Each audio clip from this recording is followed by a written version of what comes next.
The Subcommittee on Crime, Terrorism, Homeland Security Investigations will come to order without objection. The chair is authorized to declare recesses of the subcommittee at any time. We welcome everyone to today's hearing on the challenges facing law enforcement in the 21st century. And I would recognize myself for an opening statement, just a matter of quick personal indulgence. I would ask everyone to please remember our friend and colleague, Tom Tillis from North Carolina. I want to thank everyone for being here today, and I want to thank Chairman Goodlatte for this hearing. This week we celebrate National Police Week, and that's important to all the members of this subcommittee that we have a hearing to honor our law enforcement officers. I want to extend a special thank you to our witnesses for being here. We have with us today Chuck Canterbury, National President of the Fraternal Order of Police, my own personal chief and Director of Public Safety, Alonzo Thompson from the great City of Spartanburg, South Carolina, Sheriff Jim McDonald from Los Angeles County Sheriff's Department, and Chief Art Acevedo. Is that close? Forgive me, I'm from South Carolina. I may get it wrong before I get it right again. From the great city of Houston, Texas. Each of you here today and all of our law enforcement officers across the nation dedicate your lives and their lives to the precept which undergirds our country, and that is respect for and adherence to the rule of law. And I know every member, not only of the subcommittee, but every member of Congress would have their own personal story about how officers have impacted their lives and would have their own personal testimony to the respect that they have for the women and men of law enforcement.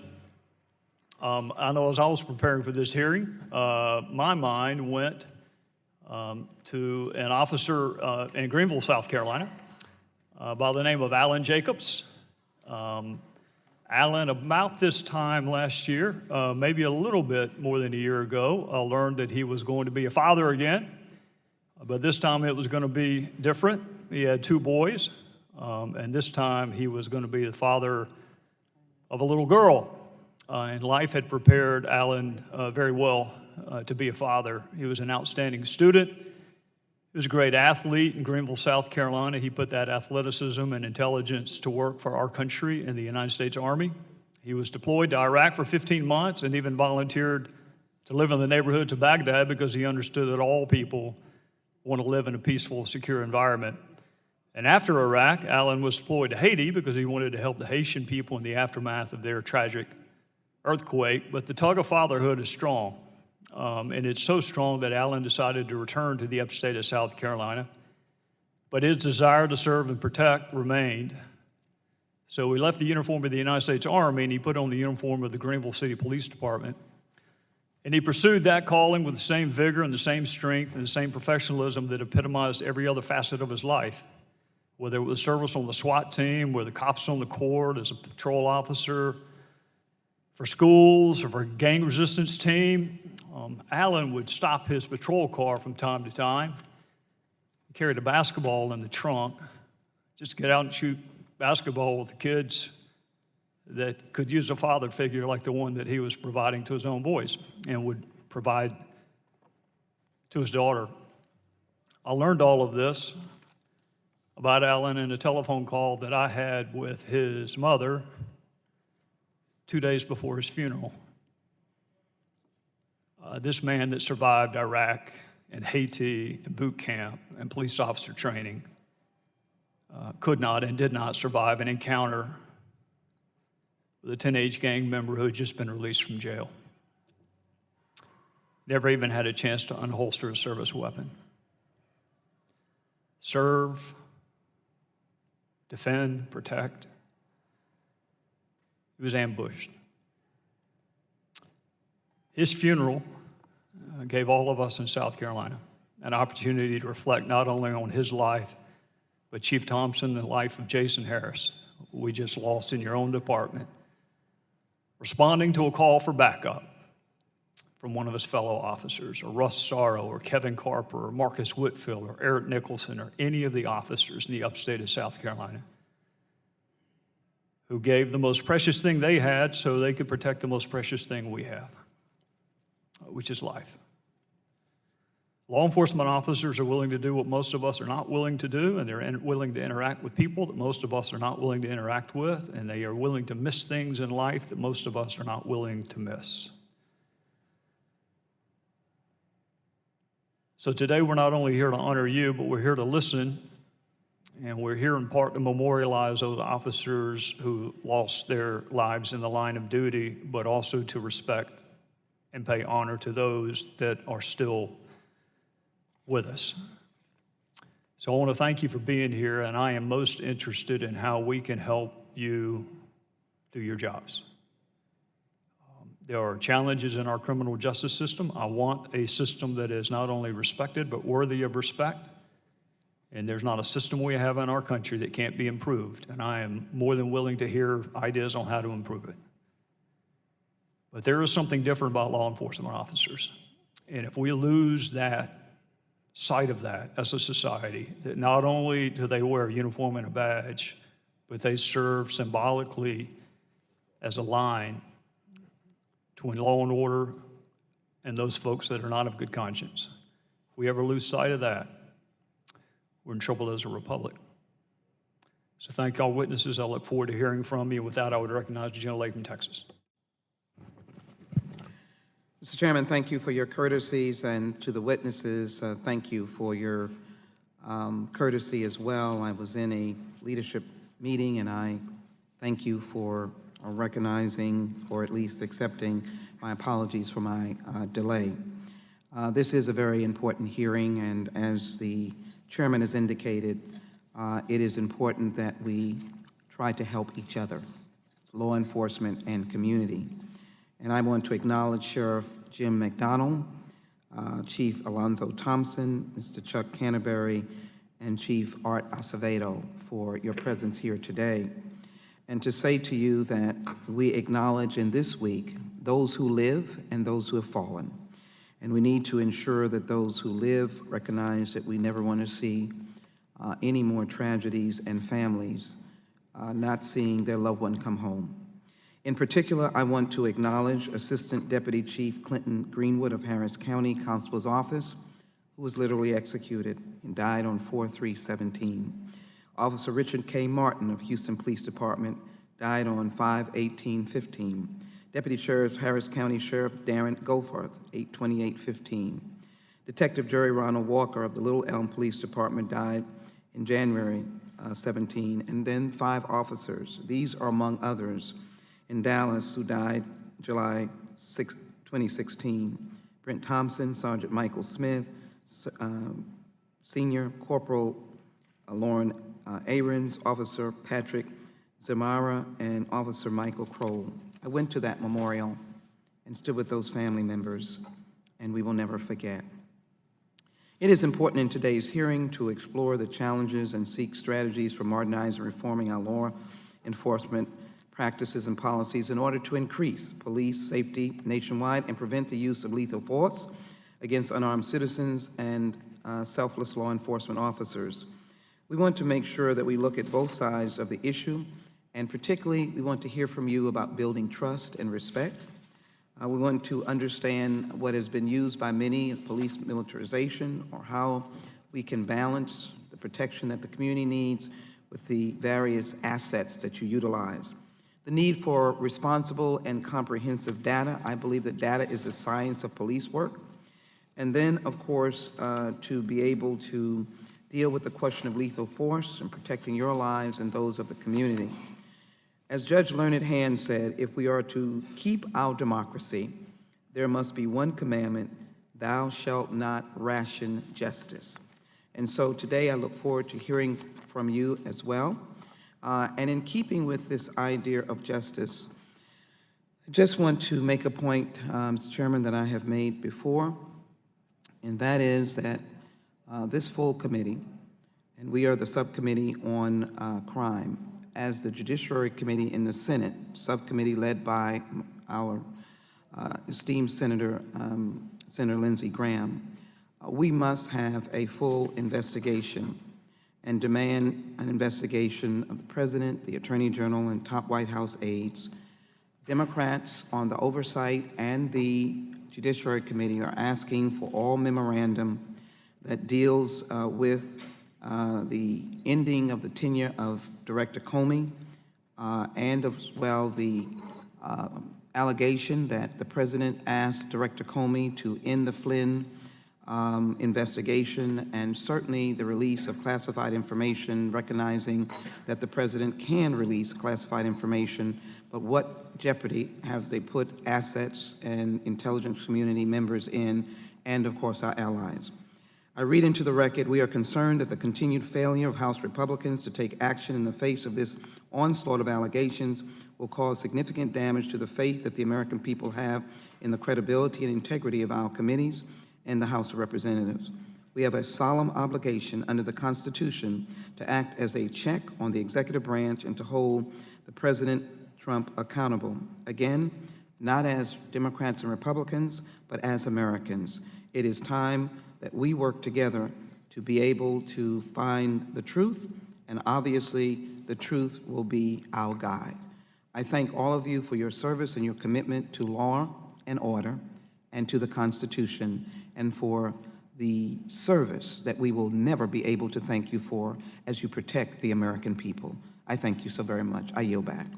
Gentlelady yields back. We have a very distinguished panel today. I'll begin by swearing in our witnesses. If you would please rise and raise your right hands. You swear testimony you're about to give should be the truth, whole truth, nothing but the truth, so help you God. May the record reflect the witnesses answered in the affirmative. You can sit down. I will introduce you en banc and then recognize you individually for your opening statement. I'll tell you on the front end that all of the members have access to your opening statements. All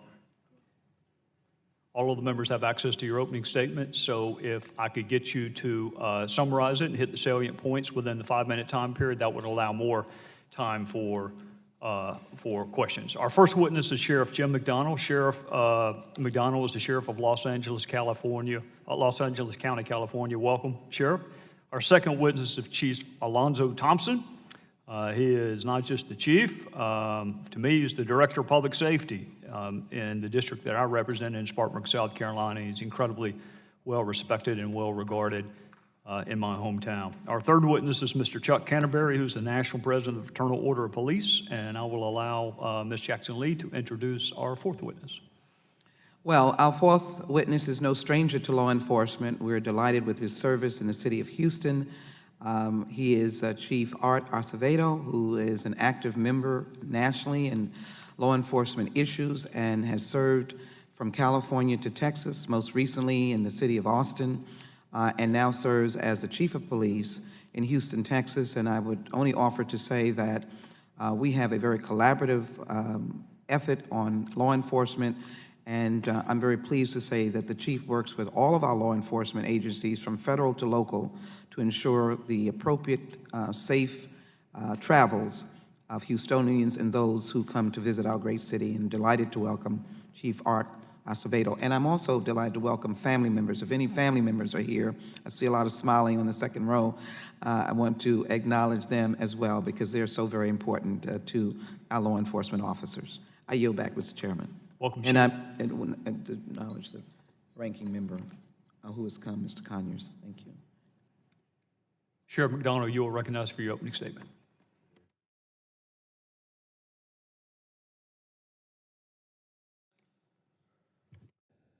All right. Sorry about that. Chairman Gowdy, Ranking Member Jackson Lee, and distinguished members of the subcommittee, thank you for inviting me to testify this morning on behalf of the Major County Sheriffs of America and the National Sheriffs Association. As sheriff of the largest county in the United States and as a peace officer for more than 35 years, it's an honor to represent the sheriffs who are sworn to protect more than 100 million people across our great nation. Policing in America has never been more complex because we are the first responders to some of America's greatest social challenges. Whether it's the growing opioid epidemic, the emerging threat of cyber terrorism, homegrown extremism, and the growing prevalence of mental illness across our nation, these are the 21st century challenges we should and must meet together. I've submitted written testimony that expands on what I can share here due to time, but it is available on the website. I will, however, be able to touch briefly on a number of critical topics. Last Friday's cyber attack that attempted to strike 150 countries should make it crystal clear just how vulnerable we are and the potential scale that such an attack can have. These are complex threats that often lurk just beneath the surface of today's news headlines. Often they become known only after the imminent threat of a pending attack is made, or worse, after the assault itself. These are threats that challenge our government and bureaucratic institutions to be adaptive in our solutions and in our collective response. There isn't a sheriff's department in this nation that's immune to the impact that mental illness and drug addiction are having on public safety and our jail systems. The deinstitutionalization of the mentally ill that occurred in the 60s and 70s have turned our jails and prisons into de facto mental health hospitals. My jail system in Los Angeles County is the nation's largest mental health institution. 70% of the inmates processed into our jails report a medical or mental illness. Nearly 1/3 of my jail population suffers from some sort of serious mental health issue. On any given day, upwards of 5,000 inmates need treatment for their illness. That population is forecasted to double over the next 10 years. In LA County, we'll need to invest more than $2.2 billion in a new consolidated correctional treatment facility that can provide the mental health and medical services for this population, which has nowhere else to go. Los Angeles County Jail, along with Rikers Island Complex in New York City and the Cook County Jail in Chicago, are the top 3 largest mental health care providers in the nation. This is a failure of our criminal justice system nationwide. Are there times when jail is the best or most appropriate option? Yes. But it's our experience that jail is frequently not the best solution. As a nation, we have a critical need and a moral obligation to build capacity for treatment options in our communities. We have the ability to support strategic partnerships with our mental health and social service agencies to provide the kind of wraparound treatment services that can stabilize these individuals and keep them out of our jail system. We have a professional obligation to provide training for our officers, of whom too much is expected. Too often our deputies arrive at a call for service, always facing the unknown and frequently facing a situation where they're asked to take on the role of a mental health professional. In Los Angeles County alone, in areas policed by the Sheriff's Department, 911 calls involving people with mental illness have grown 55% since just 2010. We need to fund and provide crisis intervention training to all first responders, both law enforcement and fire personnel. Let us work together toward a nationwide expansion of highly successful program of teaming up mental health professionals with law enforcement officers who work as an intercept first responder team. In Los Angeles County, for instance, we've had these teams since the 1990s. Some other major cities and counties throughout the nation have some variation of this program, which are also highly successful, but seriously overworked and understaffed. Most cities and counties that operate such a program cannot provide the service 24/7, and in many places, because of the geography, it becomes very difficult to respond in a timely manner. However, in our experience, when a team such as this is called to a scene, we have the ability to divert the individual away from the criminal justice system and into proper mental health treatment facilities in 99% of the encounters. The third step is diversion. I'd like to thank Congress for passing the National Stepping Up Initiative, which provides counties and cities with funding to divert those dealing with mental health illness away from our county jails. We should also look at dedicated mental health courts that could recommend better options for those suffering from mental illness other than jail or prison. And lastly, we need to have an adult conversation about what to do with those suffering from mental illness that do end up in the criminal justice system and in our jails and our prisons. We as a nation can agree that not everyone suffering from mental illness or other disabilities can be diverted. Some individuals who are pre-trial and classified as a harm to themselves and to others will end up in our jails. As such, we need to provide the most humane, modern, and safest setting for them so they can receive the treatment and get the help they need. The MCSA and NSA seek to be a positive source of ideas. We look forward to continuing a dialogue and working with you. We can't be successful unless we as a nation are committed to finding solutions. I thank the chairman for his commitment to collaboration and willingness to engage in local law enforcement on these issues that are so critical to all of us. Thank you very much. Thank you, Sheriff. Chief Thompson. Good morning. Mr. Chairman and members of the House Committee on the Judiciary Subcommittee on Crime, Terrorism, Homeland Security, and Investigations, I'm truly honored by the invitation to address this distinguished body. The challenges facing the law enforcement in the 21st century are numerous and varied depending upon whether it's a local, state, or federal entity. Domestic terrorism, gangs, illegal narcotics, gun violence, cyber crimes, social media, behavioral health, and highway safety issues pose significant challenges for law enforcement at all levels, and this is not an all-inclusive list by any means. In addition to those widely recognized concerns, there exist 3 pressing matters that are demanding our immediate attention, especially at the local level: community police relations, recruitment and retention, and budgetary restraints. Our ability and capacity to respond appropriately and effectively to the aforementioned concerns are largely dependent on how well we manage these three foundational issues. Highly publicized police-citizen contacts have gotten the attention of our nation. Increasingly, citizens are interested in how police departments operate and the decisions made by law enforcement practitioners. Now more than ever, questions about police accountability, police training, and organizational culture are commonplace. As a result of intense scrutiny, improving community relations is paramount. Even agencies such as my own that have traditionally valued and focused their efforts on community engagement must continually strive to strengthen those relationships and to build new ones. We will not be as responsive or successful without strong collaborative partnerships. With baby boomers retiring and shrinking applicant pools, recruiting and retention is a struggle for law enforcement agencies today. The inherent dangers of the profession and its intense scrutiny and harsh criticism discourage some from entering and/or remaining in law enforcement, while others pursue more lucrative, less stressful, and safer career fields. And retention has been negatively impacted by tightening budgets that have resulted in stagnant wages, increased cost of employee benefits, and limited performance-based incentives and special skills pay. This funding issue segues into the third and final challenge I wish to share with you this morning: budgetary restraints. In a climate where many government bodies are plagued with lingering economic woes and are forced to make very difficult decisions about budgets, many police departments are underfunded. Consequently, it has become increasingly difficult to compete with corporate America for qualified applicants and to retain experienced personnel. We are also facing the growing necessity for advanced technology. For example, body-worn cameras, less than lethal weapons, integrated records management, and interoperable communication systems. Some of these amount to unfunded mandates. However, in the 21st century policing environment, these are not niceties, they are indeed necessities.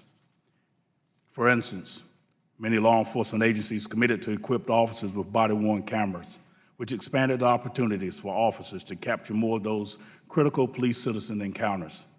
But this technology comes with a cost. Additional funding from governmental sources will be needed not only for equipment, but for training that enhances the diversity consciousness of law enforcement professionals, such as implicit bias, de-escalation, use of force, and other subject matters deemed necessary. Although the specific needs may vary, the challenge or dilemma is the same. And in conclusion, I reiterate these issues must be immediately addressed. Enhancing community relations is fundamental to local law enforcement gathering information and proactively combating crime and terrorism. This includes building community partnerships to solve an array of societal problems. Recruiting and retaining law enforcement professionals at the local level will ensure that we have a highly trained and experienced workforce to provide police-related services and conduct complex investigations, whether they involve criminal activity, terrorism, or a nexus between the two.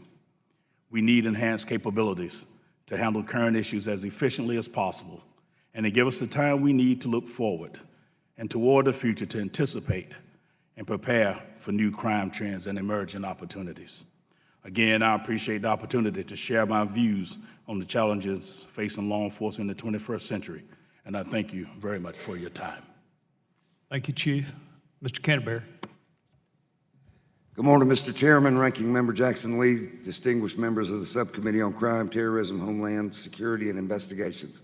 I'm here this morning representing 330,000 members of our law enforcement community, and I'd like to take this opportunity to thank you for having this hearing at this very opportune time with National Police Week just concluding.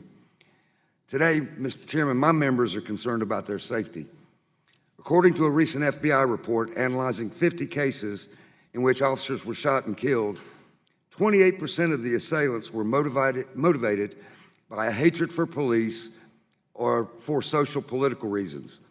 Others were simply out to get justice and told their friends and families or members or used social media to communicate their intent to hurt law enforcement officers.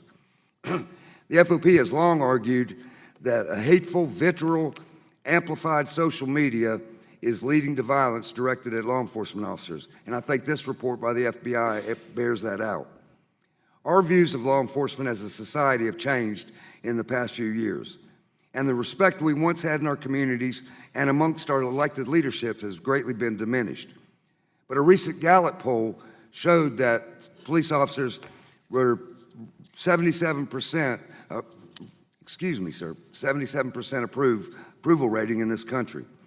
Mr. Chairman, every American that looks at a law enforcement officer should look at him as somebody that's there to defend the life, liberty, and pursuit of happiness.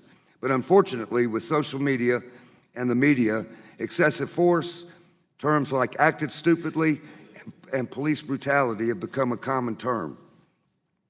Another persistent false narrative recycled in the news is the militarization of law enforcement. Mr. Chairman, I submit that it's more modernizing. The previous administration ignored the input of law enforcement community and imposed broad restrictions on federal equipment program. Throughout the program created by President Clinton, many basic equipment items were provided to departments that couldn't afford those. It was a huge and harmful overreaction to negative media coverage and the fake militarization narrative. The 1033 program administered by the Department of Defense was singled out for specific criticism, but the executive order imposed new prohibitions and restrictions on equipment throughout the federal government, including the DOJ and Homeland Security. I don't need to point out that the Pulse nightclub shooting, the San Bernardino shooting, many of that equipment was utilized to protect police officers' lives and citizens' lives. These are not militarized vehicles. Matter of fact, they're demilitarized. We're working with the new administration to restore the integrity of these programs, and we urge this subcommittee to consider H.R. 426, the Protecting Lives Using Surplus Equipment Act. The need to restore these programs and provide assistance to state and local law enforcement is not just limited to equipment. The administration of the Office of Community-Oriented Policing Services needs to be funded fully, as it has been in the past years. We have less police on the streets today, and recruitment and retention is one of the biggest challenges facing law enforcement in the 21st century. There are less men and women policing, and violent crime is on the rise in many of our cities. For this reason, I urge the subcommittee to support fully funding the COPS hiring program and the Edward Byrne Memorial and Justice Grant programs. These programs have been a godsend to local law enforcement, and in these challenging economic times, state and local law enforcement officers cannot perform their duty without these extra funds. Mr. Chairman, I spoke about the challenges facing our profession as a whole. Law enforcement officers are expected to be mentally healthy and resilient, but the job and the situations that we must respond to takes a toll on the mental health of an officer. Officers responded to a shooting, or who have lived through things like the attacks in Dallas and Baton Rouge, or who responded to an event like Sandy Hook or the Pulse nightclub, may need to be dealing with these experiences. That's why we were very pleased that Senator Donnelly's S-867 bill passed in the Senate yesterday. The FOP helped craft that legislation, as well as H.R. 2228 that has been introduced into the House.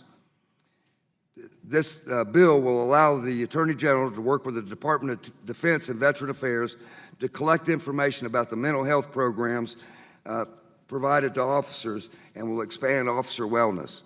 During this week, National Police Week, where we honor 234 of America's heroes who passed away last year, this is a very appropriate time for Congress to take up these issues. Mr. Chairman, I thank you for the opportunity to be here today. I would like to point out that as of last night, we lost our 18th officer by gunfire, which put us at 6% higher than the rate last year. To date, we've had 95 officers shot in the line of duty. 18 of them have perished. Thank you, Mr. Canterbury. Chief Acevedo.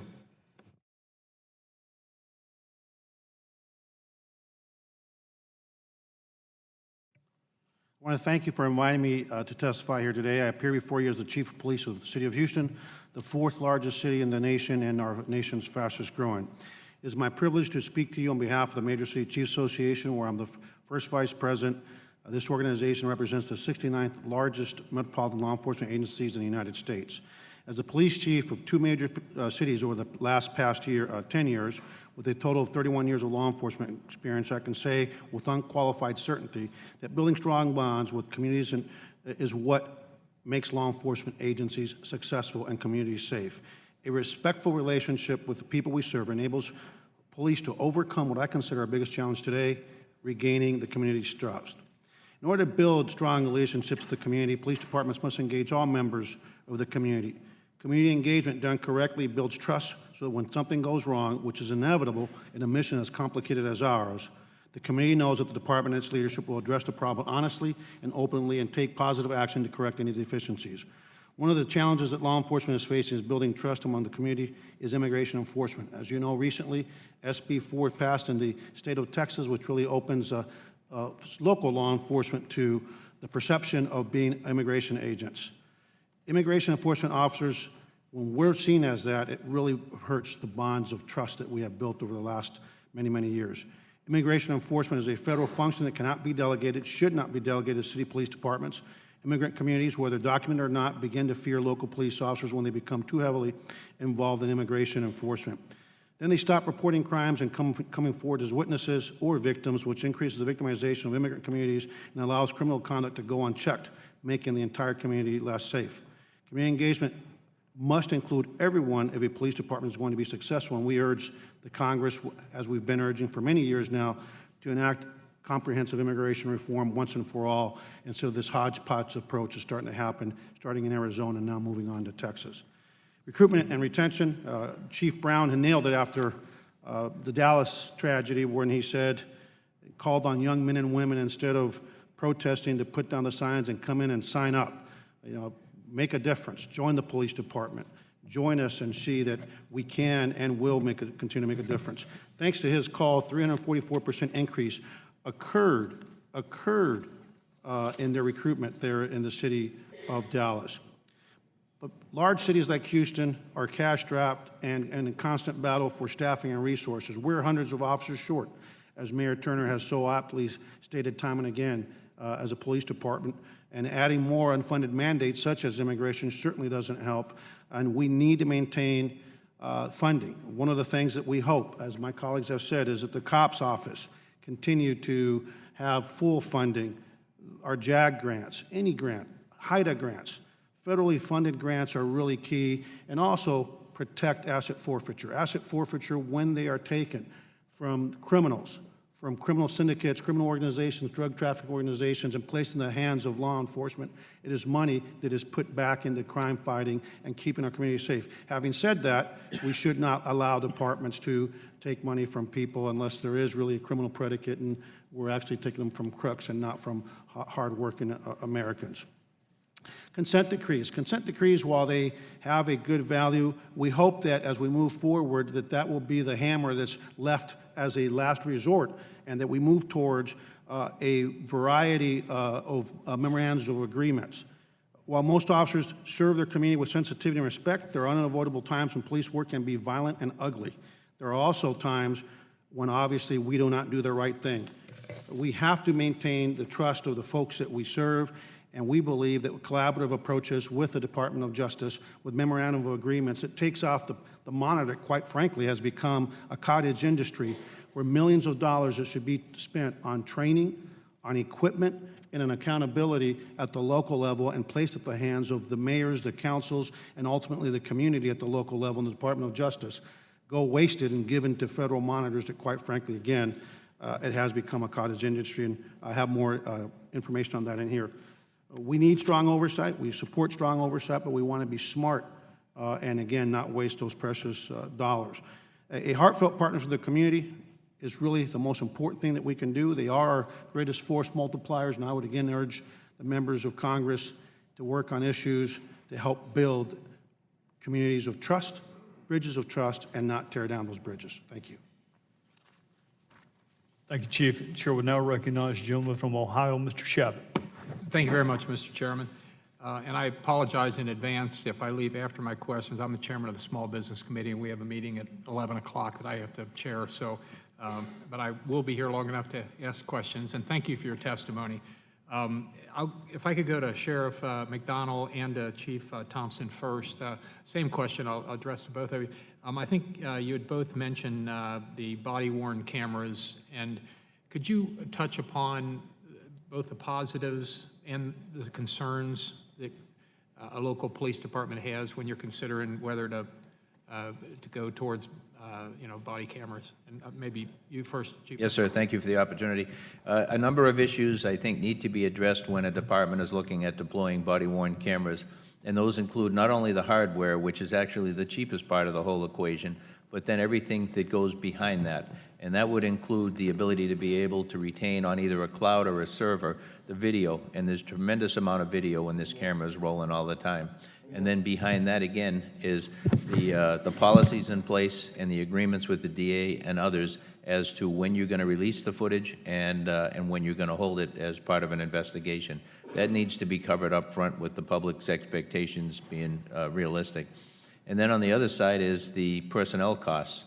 The amount of discovery that's created as a result of having the cameras and the footage is an inordinate burden on an organization if they don't have already in place the personnel who are trained and certified to be able to go in and identify the appropriate amount of footage to disclose, and to be able then, in the cases where they need to be able to pixelate uninvolved third parties for their own protection, to be able to do that as well. And you can imagine a scene where there's a backup or a help call goes out and 20 deputies, 20 officers respond, each with body cameras rolling. They have to go through whatever the workload is times 20 to be able to deal with that. And that is a burden that I don't think has been addressed enough, and it's a tremendous expense on top of the hardware and the things that people are aware of on the surface. Thank you very much. Chief Thompson? I think you gave a very detailed response, and I concur with everything you mentioned. That additional cost, again, that applies to one of those unfunded mandates I referred to in my remarks earlier. The storage fees, the upgrades that are required pose some hardship on some of the local municipalities. But in addition to that, I'm a strong proponent of the body-worn cameras, but I want to make sure that we realize, though, it's not a panacea. It does not solve all of the problems, but it is definitely a tool that is needed. But because of the cost involved, it has been cost prohibitive for some of my fellow chiefs and law enforcement agencies to acquire them. Thank you very much. Mr. Canterbury, I'll go to you next if I can. I happen to be part of an institution, the Congress, that we get excited when we get higher than the teens in popularity, which doesn't occur very often. Most of the polling we're down there with head lice and Ebola virus and stuff, if you look at popularity. But you had mentioned the police in our country, it's about 77% public support, which I think is tremendous. On the other hand, you also indicated that I think it was 28% of the murders of police officers around the country are motivated by people who have a hatred of police officers or a political point of view which allows them to justify shooting, a police officer, ambushing he or she. I mean, it's incredible, but it certainly happens. Are there any steps that you would suggest on how we as a community, a society, can reduce the amount of public hostility that some people in our country have towards law enforcement, or is it just an element that you're always going to have to live with and you have to protect yourself from them? What would you suggest? Well, I'm a firm believer that there's some bad people. They're just some bad people. But unfortunately, in the last 25 and 30 years, law enforcement has become the only form of government that many local governments have as a resource to go into economically depressed areas. We believe that if there's not a holistic approach to building trust in communities with every aspect of government, law enforcement cannot be sent into a neighborhood to clean the neighborhood up. Because if you don't attack the underlying root problem of poverty, you're never going to break that cycle. People forget that Marilyn Mosby asked for high-intensity patrols in the area where Freddie Gray was killed or died.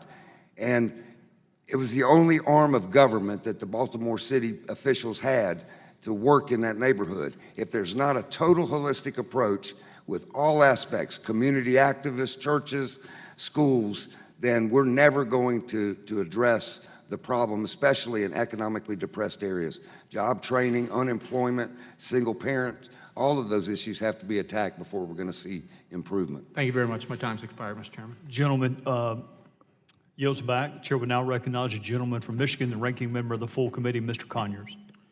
Thank you, Mr. Chairman. I've never been on a panel where we've had this much police and law enforcement leadership at one time.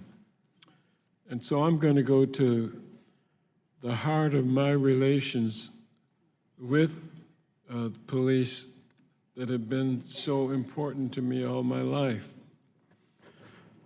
And that is the importance of us improving the relationship between the African American and other minority communities and yourselves and your officers. This has been an ongoing problem, and I support you on the funding. I support your concepts, but you know, there is a certain element in law enforcement that is racial, that is anti-diversity.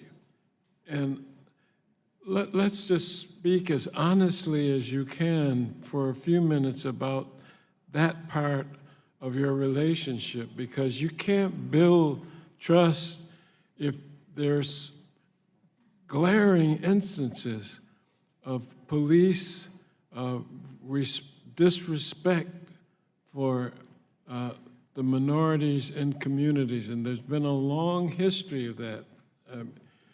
We're still coming out of racism in our society, and in law enforcement, it becomes glaring.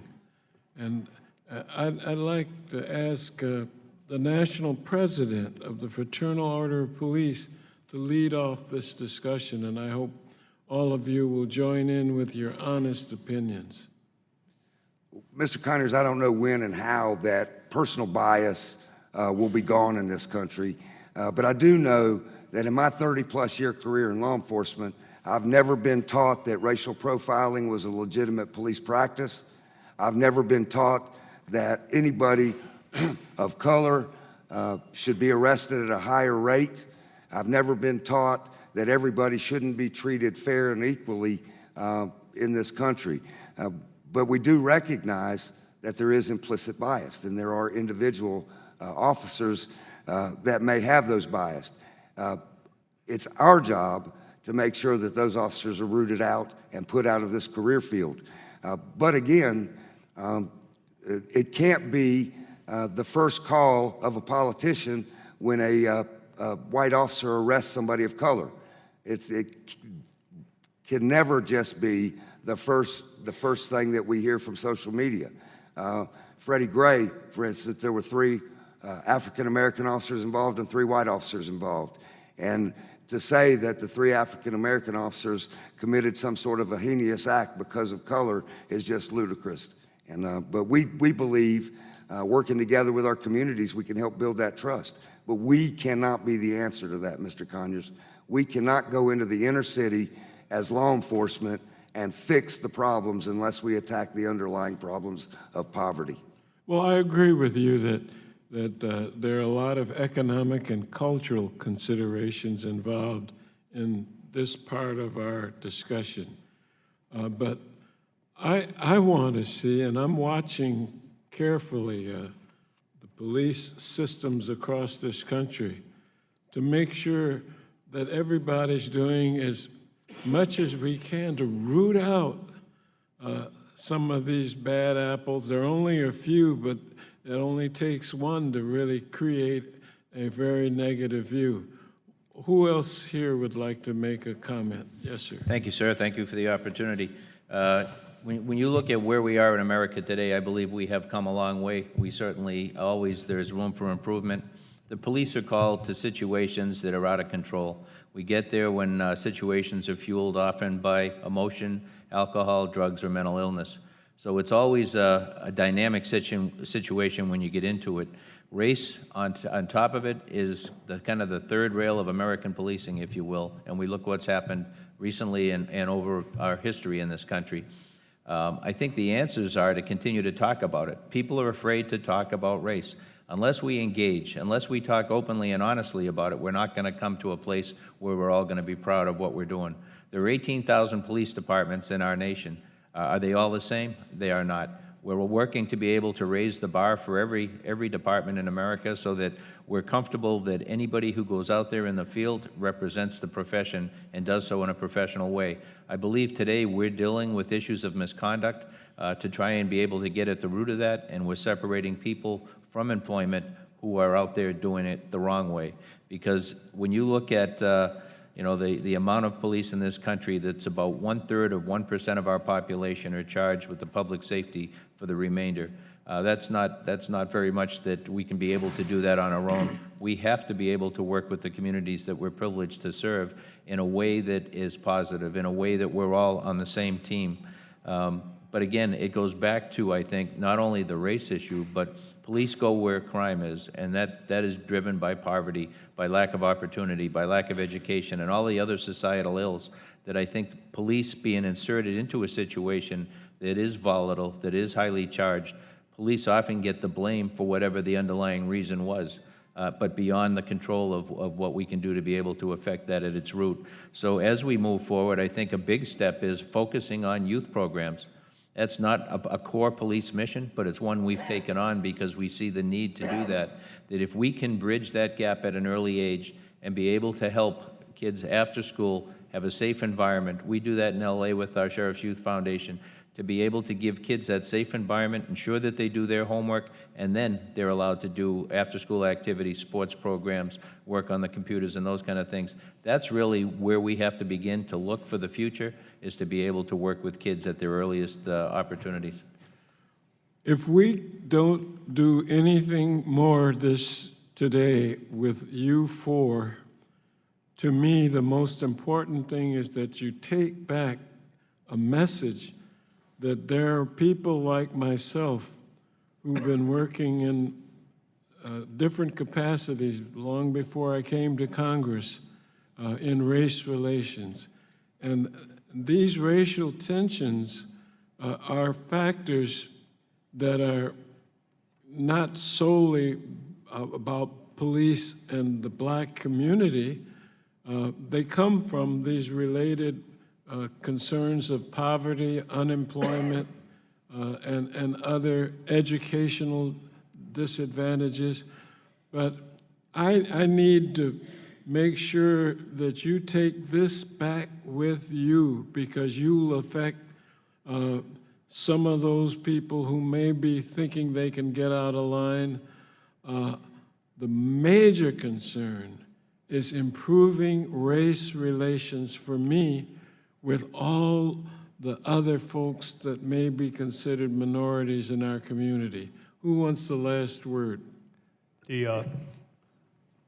Because of my respect for the gentleman, we are 3 minutes over, but if you want to take a very quick stab at answering that question, it's important enough for us to go 4 minutes over. You're very kind. Well, thank you, sir, for the question. It is so important that we engage our community during non-confrontational or non-contentious times to break down barriers and form relationships. Relationships translate ultimately into collaborative partnerships. And it starts, as my gentleman to my right mentioned, hiring the right people, having a workforce that's representative of the community that it serves is really important. I'm real proud of the fact that in my area, the service population is 70% white, 30% non-white, and our department reflects that same level of diversity. And to get that level of diversity, it must be intentional. And there are qualified applicants out here of all race, ethnicities, and gender, but you have to go where they are and attract them into your agency. And by being reflective and being responsive to the citizens in a respectful and equitable way, that draws people to you and also helps build that public trust and confidence that you're looking for. And rewarding the behavior that is desired is key, and also, as mentioned, addressing that strongly and directly for that's inappropriate is extremely important as well. But so much of what we can do prior to the good God Almighty situations were taking place. You lay the groundwork before that, as I said, during those non-contentious times. And I stress that enough. If you can, in our city, and then just to say this, if you go online and see Spartanburg in a new light, you'll see one of our latest initiatives where we brought people together. No matter what side of the tracks you're on, your socioeconomic status, we were all at the one table, one voice, working on a public art project that caused us to talk and start building relationships and bridging gaps. And it is evidence of what we can do when we come together with unity of purpose and that singleness of mind. Thanks, Mr. Chairman. Thank you, Mr. Conyers. Chair will now recognize the gentleman from Louisiana, Mr. Johnson. Thank you, Mr. Chairman, and thank all of you for your important testimony today and for your faithful service. I'm the son of a first responder. My father was a firefighter, and in '84, he was blown up in an explosion. He got burned 80% of his body, third-degree burns, is permanently disabled. So I grew up, he was a training officer, and I grew up at the Fire and Police Training Academy, so have tremendous respect for what you do and the dangers you face. Mr. Canterbury, I want to thank you for your testimony about the need to modernize our law enforcement. I really believe, and maybe you do as well, that people that use terms like militarize don't understand the real challenges that you face, and I think language is important, and I appreciate you making that distinction.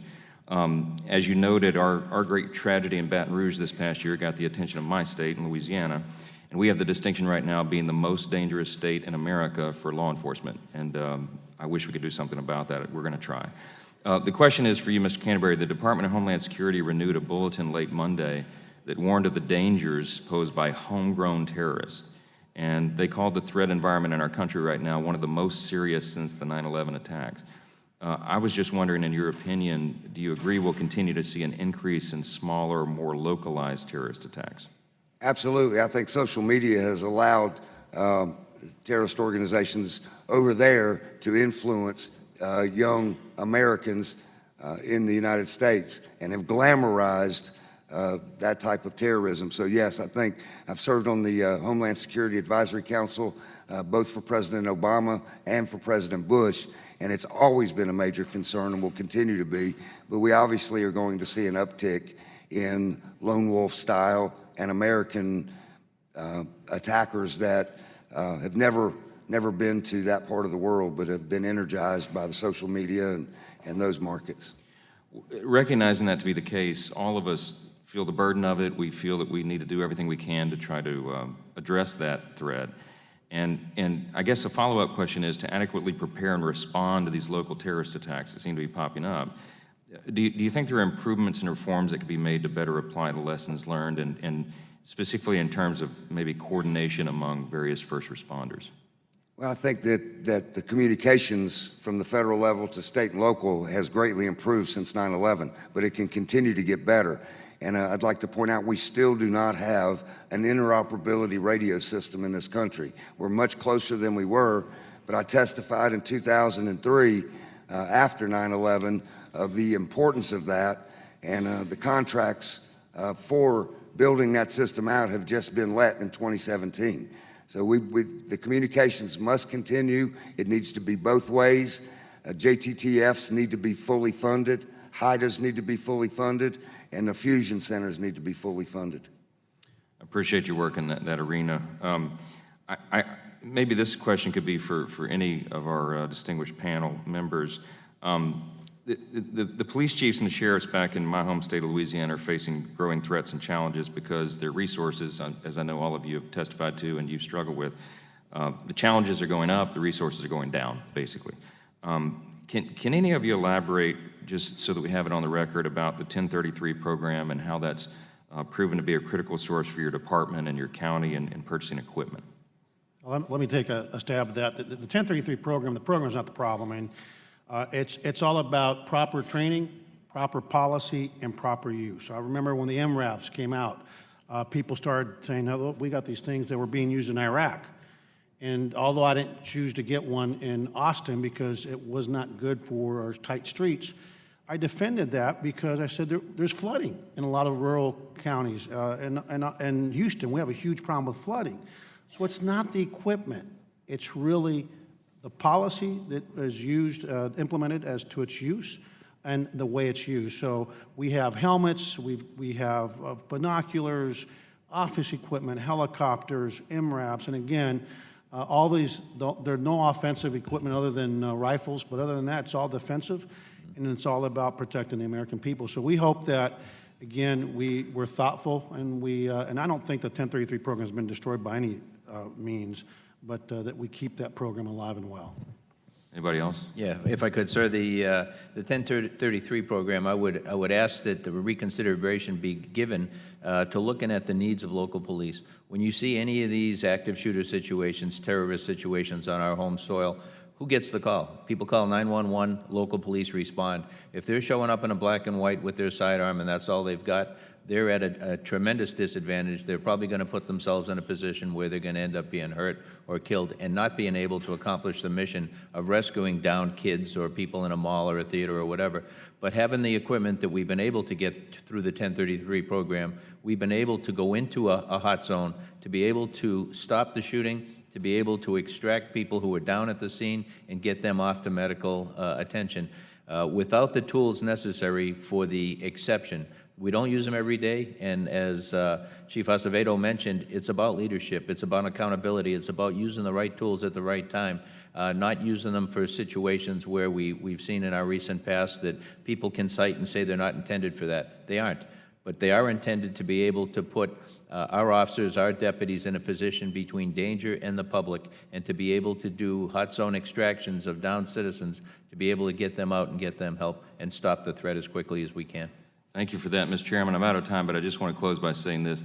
This is not just a feel-good exercise. We greatly value your input, and I know there's a commitment of the people in this subcommittee and our full committee to work towards these reforms to help you out. So thank you for what you do. Chairman yields back. The chair will now recognize the gentlelady from Texas, Ms. Jackson Lee. I thank the gentleman very much. I was happy to yield to my ranking member, Mr. Conyers, but I want to take note of the fact, Sheriff, that your member, Congresswoman Bass, is very active and full member of the committee and was here at the beginning, and we thank her for her service. To acknowledge Congressman Deutsch, his presence here today, and to acknowledge Congressman Richmond's presence here today on the subcommittee for our members, and we're delighted to have all of you here and to take note of the fact that we are interested in working together. So I want to start with Mr. Canterbury and thank you for the representation of $300,000 to you and your collective membership. Let me continue to offer my acknowledgement of their service and as well sympathy for their loss and their families. In my past life, I served as a municipal court judge and interacted not only with citizens but officers on a regular basis, and as I sometimes say, not necessarily clothed in their blue, but clothed in their undercover clothing, seeking probable cause warrants. So we know the variety of work that is done by our officers, and we thank you. But I want to follow the route or the line of questioning of my ranking member and to say that we've got to meet each other halfway. There's no doubt that the Walter Scott case and the Jordan Evans case, these are very conspicuous cases that loom large in the psyche of Americans, no matter what racial background they are. I want to know the FLB will work with us. As you well know, we are working on a trust and integrity bill that I believe is a hand of friendship. It also includes the collection of data, and data is numbers. You've just cited the FBI report, but I view it as science that drives us toward providing the funding that you're interested in. I was a great supporter of the Cops on the Beat program. I want to make sure that's going forward. Burn grants, like you said, helping as much as possible. Would you comment on, very briefly, because I want to get to Sheriff Acevedo, for him to further emphasize some of the tactics we've used in Houston, and I want to thank Mayor Turner for emphasizing in terms of community outreach, who you've engaged in, and then if you would also answer the question, just this past Monday, Secretary Kelly, and I know that you have gotten this notice and working with our joint terrorism, indicated that we may be in one of the most serious terrorist threat atmospheres since 9/11. This falls to local police, what kind of resources and what you need dealing with that question. And I thank you, Mr. Canterbury. Sheriff, will you take hold of this question, please, so that I won't have to say it again? Really interested in your comments about mental health. answer the question, are you saying that some of these people who come to you, they're not criminals, they need mental health help? Thank you. And Mr. Chief Thompson, if you want to jump in, please do. Mr. Canterbury? I'd like to lead off by saying I think the difference in the Walter Scott case versus some of the other cases is that the city of Charleston handled the entire investigation and the pre-work that Chief Thompson was talking about in the city of Charleston. If you look after the Emmanuel Church shooting as well, I'm a proud South Carolinian. We did not go to the streets. We did not riot in South Carolina. We walked arm in arm on King Street in Charleston, demanded an end to the violence. And I think it's the pre-work that happened there. But on a national level, we've always been committed to data gathering. What we also like to see, though, is a mandatory collection of assault on police officers as well, so that we can demonstrate the total number.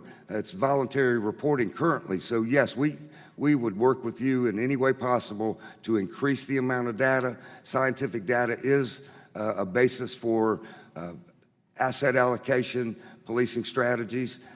But on the other side, we also want to collect the data on the number of police officers that are being I'm assaulted. going to take you up on that offer. Thank you, Mr. Chief. Thank you. Good morning again.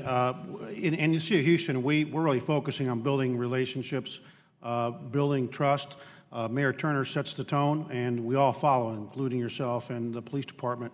You know, we don't paint people with broad brushes. Black Lives Matter, some folks will paint them with a very broad brush as a bunch of anarchists, when we know that the vast majority of the people in that movement are our neighbors, our friends, our co-workers, and people that just want to see good policing. And so what we're doing in Houston is engaging one another, building those bridges.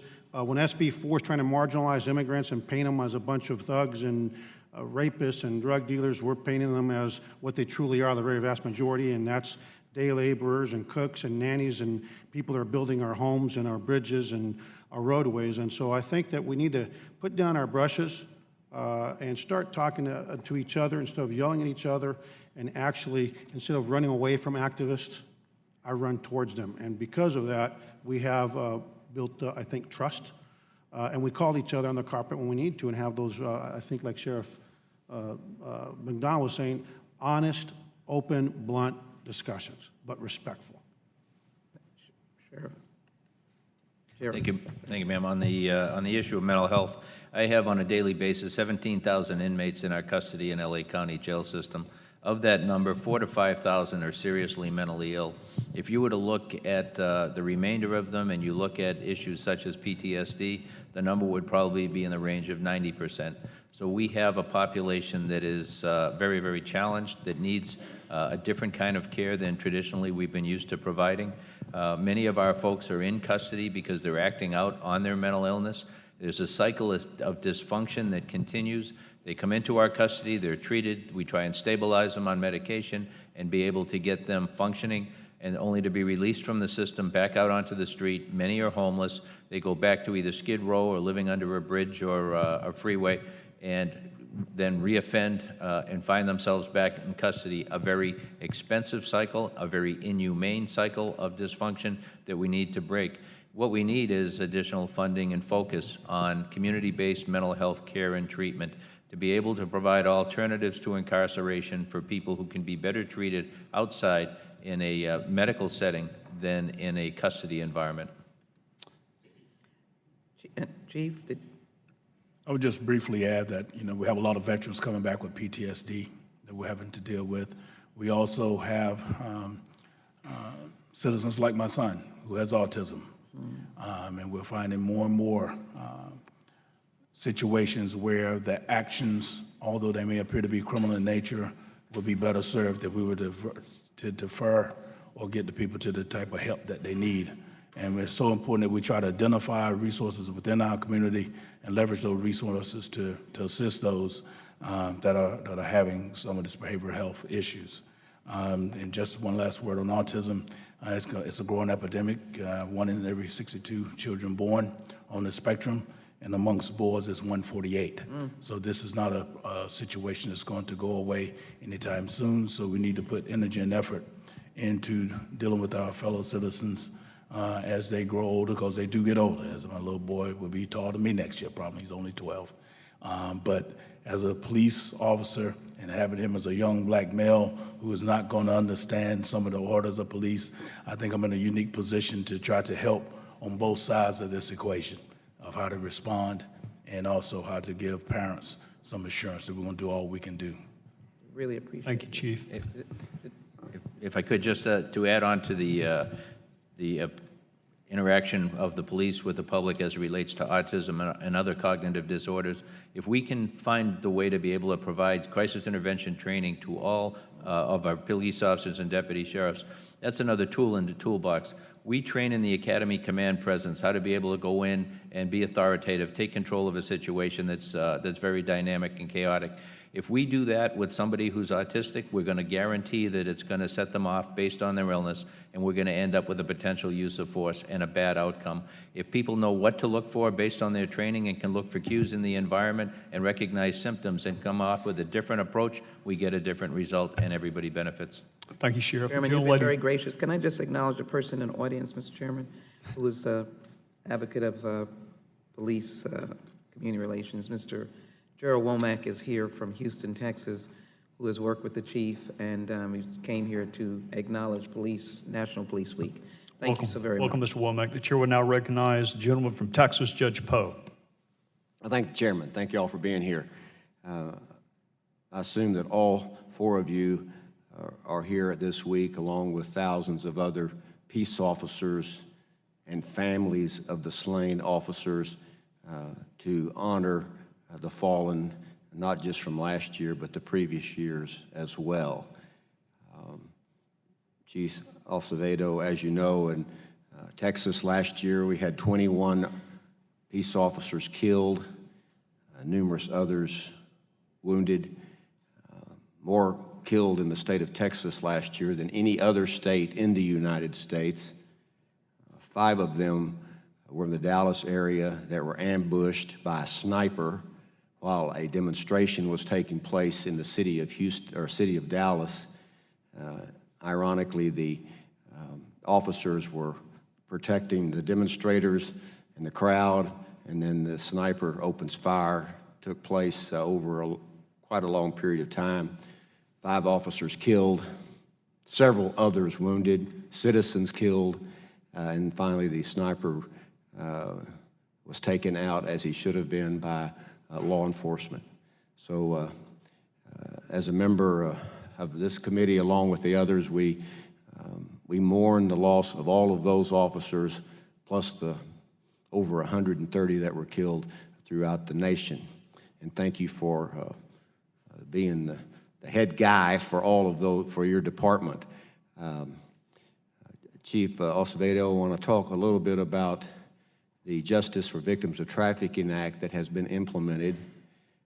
As you know, the bill that passed overwhelmingly in the House and the Senate and signed by the President goes after the trafficker, and I call that person the slave master, goes after the buyer, who is the consumer, and then it goes also helps the victim and treats the victim like a victim of crime and not a criminal. The city of Houston recently had the Super Bowl, and the city of Houston Police Department was in charge, and correct me if I'm wrong, but Chief, I believe the city of Houston was in charge of the entire process on trafficking and making sure that those outlaws stayed out of our town during the Super Bowl. You worked with federal, state, and the NFL and other organizations. My question to you is specifically on the bill goes after the buyer, the consumer, the person who buys sex primarily with young children. For years, that person seemed to always get away with that conduct in our criminal justice system. Can you give me some success or not success of the law in going after the buyers in the Justice for Victims of Trafficking Act in our city of Houston? Good morning. Thank you so much. Unfortunately, the city of Houston is actually the epicenter for human trafficking and sex trafficking. It's nothing we're proud of, but it's something that we're combating. 2 things that we're doing that I think is really important. Number one, kind of like General Kelly, Secretary Kelly's talking about, the war on drugs You can focus on the people that are selling the dope, or we can focus on treatment and going after the people that are buying it. In terms of this scourge, we do need, and we are thankful of the fact that we're starting to focus on what we really need to be focusing on, which is the consumer. In the city of Houston, with the district attorney's office and the leadership of Kim Ogg and Mayor Turner and obviously the police department, we are now treating the victims as they are. These women are victims. These boys, these children, these girls are victims, and we're treating them as such, and so treating them as suspects. And as a consequence, what we're doing is they're helping us identify the bad guys that are actually taking advantage of these folks, whether it's the trafficker or the John. And one other thing that we are doing is we're actually publishing the photos of these people. We put them on notice first before the Super Bowl. We're publishing the photos. Sounds like something I would have done as a former Yes, sir. judge in the city. There were some interesting people that ended up in those pictures. I'll just leave it at that. But we're very grateful for that bill, and we're hopeful that it will help us fight that. The last thing is, a lot of these folks are so traumatized that when they are stopped by law enforcement with the pimp, with the trafficker, they're afraid to say anything. So actually training police officers on what the indicators are, how to investigate somebody on the side of the road, has gone a long way, and I would encourage all police departments across the country to be required to have training in that area. Thank you, Chief, and I think the mayor's office has a tremendously adequate and excellent protocol on dealing with the issue of human trafficking. I hope more cities take it in the future, and will make us the hub of not trafficking, but the answer to trafficking. Last comment I wanted to make was to Chief, or Mr. Canterbury. I want to thank you for supporting the bill that I have introduced to back the Blue Act, which punishes outlaws more who commit crimes against police officers throughout the country. And with that, Mr. Chairman, I'll yield back. Gentleman from Texas yields back. The chair will now recognize the gentleman from Louisiana, my friend Mr. Richmond. Let me thank all of you for being here, and I'll start with Mr. Canterbury, since you represent so many people, and I just want to start off that these are not gotcha questions, so if we can answer them quickly, it would help get to where I want to go. Would you agree that so many municipalities and local leaders and states and cities and counties are so cash-strapped that they're using the police departments as a revenue generator from either fines or fees, citations, traffic tickets, et cetera? Do you think that policy fosters or hampers community police relations? It hampers community relations. In St. Louis, there were 68 police departments in that county issuing tickets. The FOP brought that to the forefront, and we should never be used to generate revenue. Let me ask you another question. You would agree that the street code of no snitching erodes the safety of those communities, and it hampers law enforcement's ability to identify and convict criminals that are terrorizing those same communities? Absolutely. And on the converse, with the blue code, which has been termed as, in terms of police officers' unwillingness or reluctance to do the same to other police officers, that the fact that it's out there and people talk about it erodes the community's confidence in their police departments. I believe that the discussion of it erodes it. I personally don't think that the blue code exists to the extent that it's meant to be. I have seen officers that might turn a blind eye to a policy violation. I've never seen anybody turn a blind eye to a criminal violation. The other thing is, and you mentioned, and I was glad to hear you say that you don't think, there are real biases, but you think some officers come in with their own personal implicit bias. And to the extent that chiefs and others have the ability to root that out, and most often I see, at least in civil service or others, that the union will always come to the defense no matter how much evidence. And I think that also erodes some community confidence. But let me ask you another question, because you mentioned the 18 officers this year. You talked about Baton Rouge, which is in my district. You didn't mention St. John a couple years earlier, which was in my district, and you talked about officers being gunned down. which is what we're concerned about. And you mentioned homegrown terrorism. But what I have not heard here today is the group Sovereign Citizen that has killed more police officers than anybody else. And so when we don't mention them, I think it gives the perception to the public that you have some outlaw, urban kids or other people who are targeting police, which is an unfair depiction when we know who Sovereign Citizen, who they are, and we never ever talk about them or call them by name. And my law enforcement officers tell me they're more concerned about stopping a car that's a sovereign citizen than any other thing on the job. Would you kind of agree with that? I think sovereign citizens are a scourge on this country, and I think that it's not covered by the media the way it should be, but I think law enforcement's extremely concerned about sovereign citizens. There's a number of incidents. Baton Rouge, the assailant professed to be a sovereign citizen. And the assault in St. John Parish where we lost deputies, both in my district, were both sovereign citizens. I'm on Homeland, I'm on Judiciary, and I'm the only one that talks about sovereign citizen. And that concerns me, and I think that if you can talk about it, at least with my colleagues, it will help us, because it'll get to my last point, which is you all are outgunned. They have better ammunition, they have higher capacity cartridges, they have better bullets that go through the body armor that you have, and they have better body armor. So if we talk about Baton Rouge specifically, those officers got out of those cars with handguns, and he had a long gun with a vest on, a long gun that he probably invested about $5,000 in. There was nothing that can save them. Not their helmet, not their shield, not their car door. His bullet would have went through everything. So we have to have an honest conversation about what people on the streets can buy and whether there's a need for it, because our officers are walking into situations where it's Iraq, except they're armed as a crossing guard, and the bad guys are armed as terrorists. And so if you could help us, and we're not talking about taking people's guns, we just want the police to be on a fair footing with the criminals. Could you respond to that? Mr. Richmond, in the last 10 or 15 years, I've seen a big shift in law enforcement perspective on the Second Amendment, and our position has been that better background checks, mental health records being available to conduct those background checks would go a long way. The assault rifle bill that was signed in by President Clinton, the numbers did not prove at the conclusion that bill had any success in reducing the number of guns that were sold or the number of crimes committed.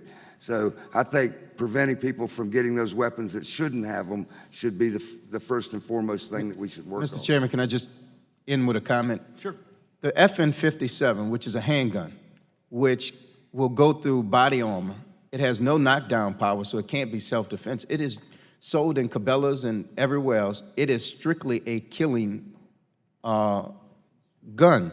So the question is, do we have the need for that? And just anecdotally on the assault weapons ban, I was a kid during those times. And I don't know what the data shows, but I know the street value and the street cost of an AK-47 at the time went from $400 to $500 in a store or on the streets to $1,500. So it made it a little bit harder for somebody to buy that gun, and hopefully calmer heads prevailed before they were able to purchase it. So that's just my life experience. But thank you all for what you do, Mr. Chairman. Thank you for letting me go. Thank the gentleman from Louisiana. The chair will now recognize the gentleman from Texas, the former U.S. Attorney, Mr. Ratcliffe. Thank you, Chairman. Gentlemen, thank you all for being here today. I'm sure over the course of this week, Police Week, you're going to receive a lot of kind words and praise, and it is certainly richly deserved. As U.S. Attorney under President Bush, the opportunity to serve as the top federal law enforcement official in the Eastern District of Texas gave me the opportunity to stand shoulder to shoulder with so many officers and police departments across the 33,000 square miles of that district, and really instilled in me an appreciation that I didn't have before about what your men and women are asked to do every day, the sacrifices that they're asked to make, and the circumstances under which they're asked to make them. And to my mind, every week should be Police Week in this country. But rather than just talking the talk, as legislators, we need to put words into action. We need legislation that does more than just say that we're grateful, that proves that to you. We've had a lot of great comments even on this subcommittee today from members on both sides of the aisle. Two of you specifically mentioned one specific piece of legislation that I introduced last Congress and again this Congress, which is the PLUS Act. Protecting lives using surplus equipment. And it was legislation that became necessary when the prior administration decided to restrict the 1033 program and actually take back some of the equipment that had been transferred to law enforcement agencies under the program through the Department of Defense. I want to yield my time to you all. You've had some opportunity to talk about it, but one of the things and we've had a chance, many of us, to talk before. Mr. Canterbury, working with your folks on this particular issue, I can't tell you how much we appreciate it and how much we look forward to continuing to engage. Chief Acevedo, you and I had a chance to talk about this issue a few months ago at an event.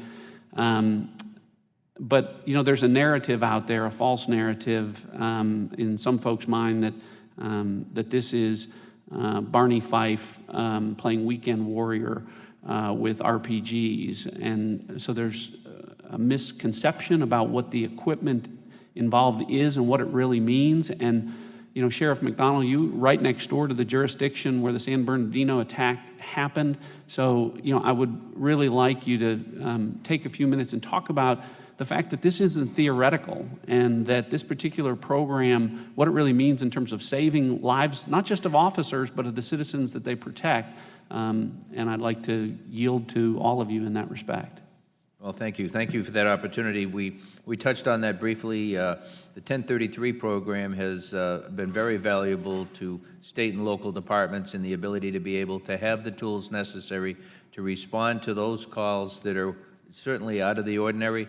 But when you need the equipment to be able to put yourself in an armored vehicle between the suspect and some downed citizens, some downed officers, to be able to effect a rescue. That seconds are life-saving. So to be able to get in there without waiting, to be able to have the tools necessary and rapidly deploy them. If we're waiting for some entity that's far away to be able to respond, this stuff, as you see all the time on TV, these active shooter situations often are over in seconds or minutes. To be able to mobilize, get the equipment there, and be able to do what needs to be done in a way that's as safe as possible, the 1033 program has given us tools that otherwise we wouldn't have had. And I'd like to add, Art Acevedo from Houston, that without this equipment, you know, we learned in Katrina that if you're going to wait for the federal government to come and save you, you're going to be waiting for a while. And so the more that we can equip our local agencies to be prepared for all threats, whether it's by nature or the next multi-shooter incident that you might have from a homegrown extremist, a sovereign citizen, or an overseas radicalized person, the better off we're going to be. Again, our high water vehicles, when, you know, Houston is basically at sea level, and when those rains come in, we deploy these vehicles that some people, again, think about Iraq, but there's no offensive capability with 99% of the equipment that we're talking about. It's all equipment that helps us just conduct our everyday mission of keeping Americans safe. And I would just like to add, for those departments that are kind of strapped financially, being able to get this equipment at a lower cost is advantageous to us, because they could try to get some of the equipment from the private sector is extremely costly, and it's cost prohibitive for us, so it is a valuable tool or resource for us. Well, you know, I'm not sure that there's another occupation out there where someone is expected to make correct, split-second, sometimes life and death decisions while navigating complicated laws and procedures, in the process laying his or her life on the line for total strangers for relatively little compensation, and where every aspect of those actions draws public scrutiny and in some cases criticism from sectors of the public or the courts. That's what your folks do every day. I hope that there is a special place in heaven for folks like that. And again, I think every week should be Police Week. So I appreciate y'all being here today. Please communicate that to the brave men and women that work with you, and I'll yield back. Gentleman, Texas yields back. The chair will now recognize his friend from New York, Mr. Jeffries. Thank the distinguished chairman for his leadership and for yielding, as well as this distinguished panel for your presence here today, your service to this country. If I could start with Chief Acevedo, the Department of Justice under Attorney General Sessions is now calling for a review of consent decrees involving local police departments, and it appears that they've attempted to stop movement in that direction as it relates to the Baltimore Police Department, which has had a history of problems highlighted by the Freddie Gray matter, but a series of other issues as well. Now, I believe that you came to the city of Houston and previously were in the city of Austin, is that right? And now during your time with the Austin PD, I think there was a voluntary cooperation agreement between the Department of Justice Civil Rights Division and the department in Austin, is that right? Yes, sir. As we were investigated, pattern and practice investigation by the Department of Justice. It lasted about 4 years, the entire process, but rather than enter into a consent decree, and the challenge with consent decrees is a lot of money goes into what I described earlier as a cottage industry of these folks that get paid to and have a vested interest in never getting out of a consent decree. For example, in Chicago, it's cost about $6 million of litigation. If we can use consent decrees as the last step for cities and counties that don't want to be helped by the Department of Justice and spend those precious dollars on training and equipment and the things that really will change outcomes, we're better off. And so we're actually going to have a meeting with the Attorney General's folks, the Civil Rights Division, in 2 weeks, the major city chiefs, and to talk about this issue. We don't want them to abandon them, but we think that cooperative agreements with teeth in them, without these monitors that are sometimes getting $1, $2, $3 million a year, may be better for the taxpayer. And what were some of the policy and programmatic changes that were made as a result of this voluntary agreement? Oh, Lord, I mean, for me, it was a great tool to have the Department of Justice as a new chief in Austin, because quite frankly, they were validating what this new chief that came from the outside, from the state of California, was observing, that our systems, our processes, our policies were so outdated. Use of force, we'd wait, it would be a check. You know, if I use my PR-24, which is my baton on somebody, we wouldn't have a sergeant come to the scene in Austin at the time to assess to what was the use of force, to document the use of force. And so we changed, we had 163 or so recommendations, and we implemented 161 of them. So it's a great partnership, a great tool, and we hope that the collaborative agreements will be the preferred method moving forward, with the consent decree being the final step.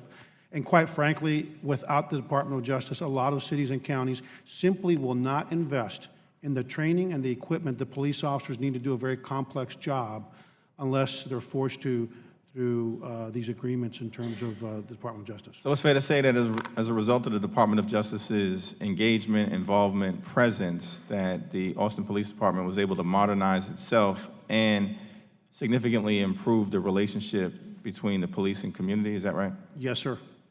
Now, I know Sheriff McDonald, I think the LA County has also had some experience with a consent decree, is that right? That's correct.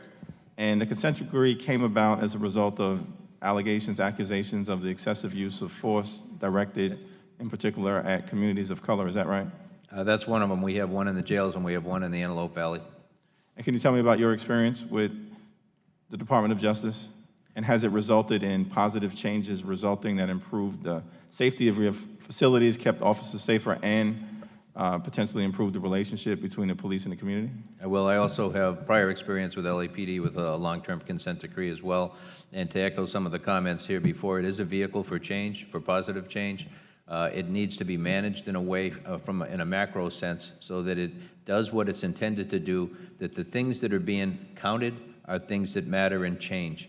A lot of times you'll have a consent decree with a number of different recommendations for change that are, the completion of the consent decree is contingent upon. Some of those will affect organizational change, cultural change, and some of them are more check-the-box kind of things, which are not as helpful.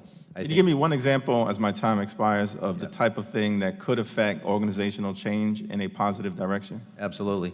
In looking at pattern and practice in the Antelope Valley, racial profiling allegations, we were able to drill down on that. We're measuring what is occurring out there. I think our greatest measure is public satisfaction. There was a recent article done by the LA Times measuring where we were prior, where we are today, and it was very complimentary of the change within the organization as it relates to police-community interaction. So we're very proud of that. Within the custody environment, that is a different place today than it was a few years ago. We're very proud of the progress we've been able to make there. Our uses of force, significant uses of force by deputies on inmates is down dramatically. And when we look at the population of the jails that we have in California, they have changed dramatically. A much more sophisticated, much more violent criminal in for a much longer period of time than previous. So the challenges are greater, but we're managing them, I think, much better than we were in past years. Thank you, Sheriff, and I would hope that this committee will consider strongly taking a position that the Department of Justice should proceed carefully with any effort to eradicate oversight, accountability, involvement, and just work toward establishing the best productive relationship that's possible. Thank you. I yield back. Thank you, Mr. Chairman. The gentleman from New York yields back. The chair will now recognize the gentleman from Michigan for purposes of introducing his opening statement. That's what I want to do. I ask unanimous consent. Without objection. Thank you. Thank you. The chair will now recognize the gentleman from Texas, Judge Gomer.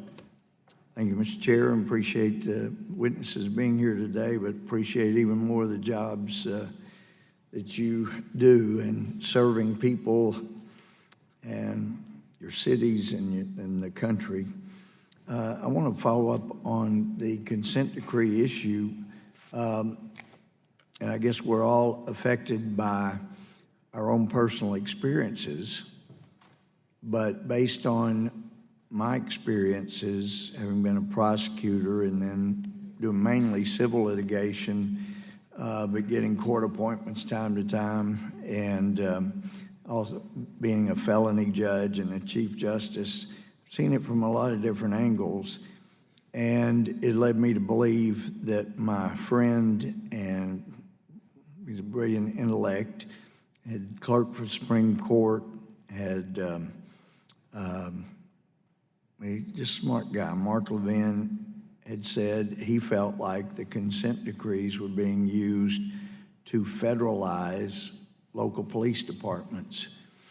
And it certainly appeared from what I'd seen personally that when departments were having to spend money and time on the experts, they really do. They make a career out of being expensive and being indispensable under consent decrees, that there's a lot of money wasted on those people that should be wasted, not wasted, but actually spent where it's more productive on people, manpower, and equipment to keep them safe.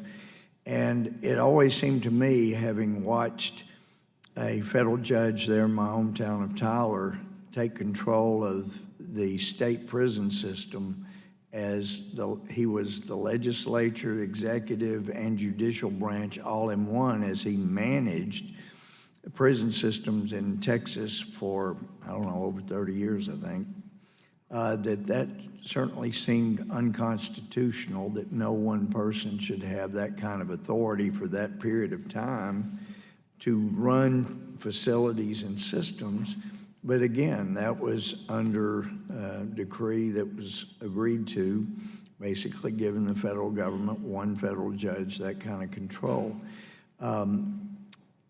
But I had a court appointment who told me that after the federal judge took control of the Texas prison systems, he had been in prison before and he'd been in after, and there was night and day difference. After the federal judge took control, he was in much more danger, and it was much more difficult to do time in prison.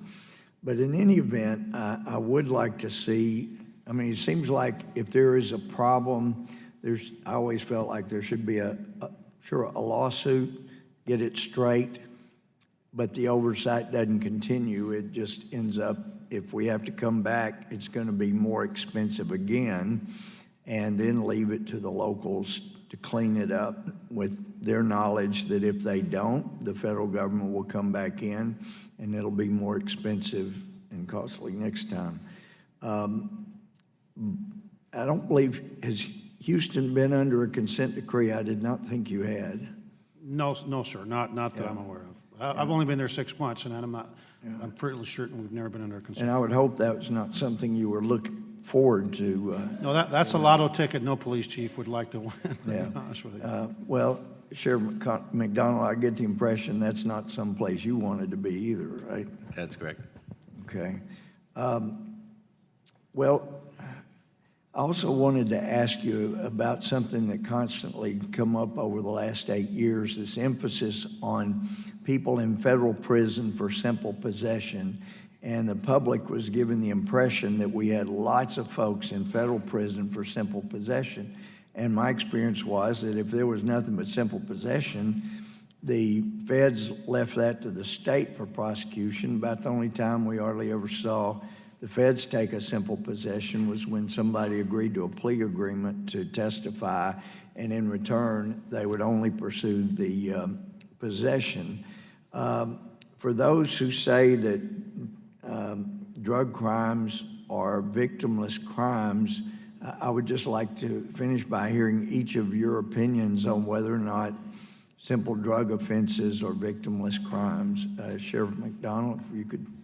You know, I look at simple possession cases in the state of California based on Prop 47 are now a citation, not just once, but every time you're caught, and it doesn't matter the type of drug. So we're probably in a different place than many states. But the drug market, the drug industry, if you will, drives crime. It is organized crime. The cartels are involved. There is violence associated with it from the lowest levels to the highest levels. So to say that it's a victimless crime, and I think is very wrong. When you look at what's happening today across America with our opioid crisis, and you see we're losing 91 people a day in this country to overdoses, primarily from opioids, and you look at that and you just see these are primarily young kids, 18 to 25, and fentanyl has now been introduced to the market, which is extremely powerful, deadly in some cases with carfentanil in particular. And you look at where that's taken us. At the same time, we're moving away from using the tools of the justice system to be able to deal with drugs. And I don't believe that those are the tools that should be used solely. It is a health problem. It needs to be dealt with as a health problem. But I think we also need to be able to have leverage to be able to get people into treatment. We've lost that in California. By having that leverage, using the criminal justice system, we have the ability to get people into treatment and hopefully be able to get their lives back on track. Without that leverage, people don't have the ability, based on their addiction, to get themselves into treatment and to be able to break that cycle of dysfunction that we see too often. I'd ask the chairman's indulgence if I could have all three answer that question. I'm the only one that hasn't asked their questions yet. I was trying to get done by noon, but if you can accommodate Judge Gohmert with whether or not drugs are a victimless crime, I'm happy to wait longer. Chief Thompson. Not a victimless crime, but we do, especially for the first offenders, try to defer what we can from court to get the type of assistance that they need to stop their dependency, or to, in most of the cases are handled at the city and county level or state level for us with state statutes. And we're not filling the federal government with, or federal penitentiary with simple possession. Thank you. Mr. Canterbury. The vast majority of traffickers in the federal sector are very, very involved in the violent side of narcotics. It's a misnomer that their federal prison is full of nonviolent drug offenders. Thank you. Chief. Well, I don't have the data with me, but I think we need to be smart on crime, especially in a time when we have limited resources. So we need to distinguish between those that are simple users that, as Secretary Kelly has said, we need to start getting those people treatment, not putting them in prison. we were charging people with felonies for having 3 bundles of cocaine for personal use. So we have to differentiate true dealers that are out there poisoning our streets with people that are just addicted. So treatment goes a long way in getting rid of the underlying problems. Thank you, Chief. Thank you, Mr. Chairman. Gentleman yields back. Chair will now recognize himself. I want to thank all 4 of you for being here today and for your service to our country. I'm going to confine my interactions with my own police chief and start by thanking you and your family who is with you today for your service to our community and other communities throughout your distinguished career. We're really fortunate to have you in Spartanburg. And Tim Scott and I want to thank you for helping us with our police community relations roundtables. As you know, they're confidential because we want people to tell the truth, and your voice is an important one that we have benefited from. Your predecessor was a really good friend of mine, Tony Fisher. He also is a law enforcement officer of color, without whom I never would have been elected district attorney. So if folks are looking for someone to blame for me being in public service, Tony Fisher would be the person to blame. And Tony and I would lament from time to time the notion, the deeply held notion within certain communities that victims of color were valued less than white victims. In homicide cases in particular, that the sentences didn't reflect valuing the lives of black victims the same as white victims. And it's interesting to have that conversation with a law enforcement officer of color who well knew prosecutions are only as good as the evidence that we're given. So when you say community relations, the first thing I think of is how do we get the community to trust you and your officers enough to give us the information we know that they have, to present the evidence we know that they possess, so we can value the lives of people of color in exactly the same way we do as white victims. How do we do that? I don't think it's an easy fix, sir, but as I mentioned earlier, it's what you do before crimes and situations arise. There's no substitute for quality, professional, and equitable service and respectful service in dealing with our citizens in all areas of our city. But breaking down these, unfortunately, historical or traditional barriers between police and the community are hard. I will say that this no snitching or not telling the police giving us what we need to solve crimes isn't as significant as we may think it is, because otherwise we will solve nothing. Information is definitely power. We will not give information readily at the scene, but oftentimes because of relationships built, we'll get that anonymous call of someone giving us what's necessary to identify someone's responsible and eventually bring them to justice. But like you and Director Fisher, that is a tremendous frustration, because we value life, but the community that's being hurt by this violence has to value life too, and stepping up and do what's necessary to bring the people that's responsible for causing the pain and the hardship there to justice. And it really, relationships, if there's one thing that I can just stress, when we go to calls, we're not being invited over for tea or barbecue, obviously. But when we can get together during non-contentious times and break down those barriers into where we see that we have a singleness of purpose, we do care about the community. For example, I try to lead by example by being mentors or being on boards. For example, I chair the Boys and Girls Club in the upstate of South Carolina. I'm on AMI White Pines Kids. These are kids that have run afoul of the law. Being intimately involved, and the people see that you're sincere in your efforts to assist, and that we're not just some entity to come in, effect an arrest, write a ticket, and leave. I think that starts us on our way of getting the type of information that you're wanting and that we're needing to be successful in our prosecution of perpetrators of crime.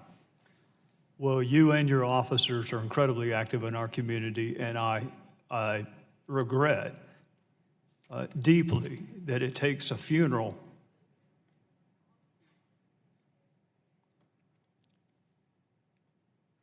for some of your guys and gals to know how appreciated they are. The community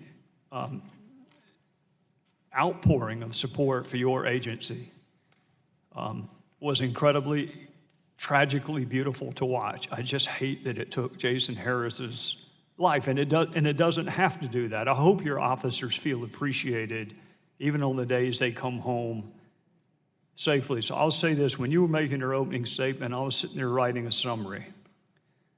The pay is low, the work is hard. The danger is intense, the scrutiny is exacting, and the margin for error is zero. I don't know how in the hell you recruit anybody for that line of work. I just don't.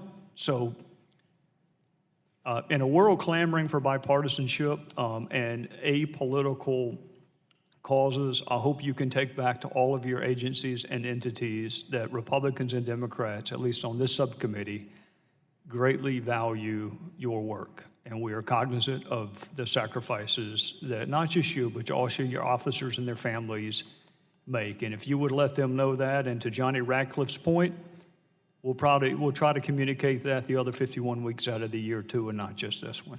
So with that, thank you for your service. Chairman, Yes, ma'am. let me first of all ask unanimous consent for statements to be put in record. Mine, I think you did general leave, and then a letter dated from the ACLU, dated May 17th. Without objection. And then just to associate myself with the comments of the chairman as he concludes, is that you have a blue line, and it's legislation called a thin blue line, but there is no divide in the affection that we have for those who are on the front lines, for all of us. And the questions that we've asked, I believe, are both instructive and productive for us ensuring that we are both working in commonality and respect and dignity. And we certainly offer our sympathy in this week for those who have fallen, and we commit ourselves to make that zero as we work with our communities and our young people across the nation. And I thank you, Mr. Chairman, for yielding back. Gentlelady yields back. The other members will have 5 legislative days with which to submit additional questions for the record or any other extraneous materials. With that, we are adjourned. Thank you for your service. Well, you hit it.